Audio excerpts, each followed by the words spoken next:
नमस्ते, मी गणेश खडकर एज्युकल्चर मध्ये तुमचं स्वागत करतो। हडप्पा संस्कृती यावर सर्व परीक्षेला प्रश्न विचारले जातात। खूप जास्त महत्त्वाचा टॉपिक आहे। त्यातलं आज आपण ते शहर कोणत्या नदीवर आहे आणि त्याचे शोधकर्ते कोण आहेत हे पाहणार आहोत। हडप्पा हे शहर रावी नदीवर आपल्याला पाहता येतं आणि दयाराम साहनी हे त्याचे शोधकर्ते आहेत।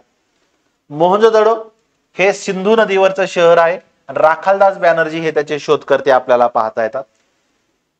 खरं तर जी जगभरात ज्या प्राचीन संस्कृतीचा शोध लागला जातो, ज्याचे नावं दिले जातात, एक तर ते कोणत्या नदीच्या खोऱ्यात आहे त्याच्यावरून, त्यामुळं सिंधू संस्कृती पण म्हटलं जातं आणि पहिलं शहर कोणतं शोधलंय त्याच्यावरून त्या संस्कृतीला ओळखलं जातं, म्हणून याला सिंधू किंवा हडप्पा संस्कृती पण म्हटलं जातं। चान्होदरो हे सिंधू नदीवर आपल्याला पाहता येतं आणि मुजुमदार त्याचे शोधकर्ते आहेत।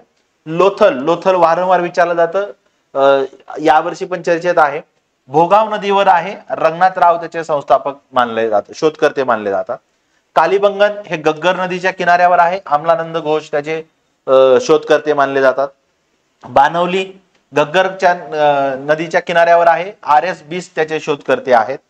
आणि धोलावीरा गुजरात मधलं जे धोलावीरा आहे लुनी नदीच्या किनाऱ्यावर आहे आणि GP जोशी त्याचे शोधकर्ते मानले जातात।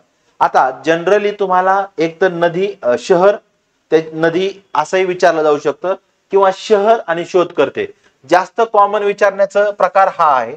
आणि काही ठिकाणच्या नद्या विचारल्या जातात, त्यातली लोथलची नदी लक्षात ठेवा, लोथल जास्त करून विचारलं जातं।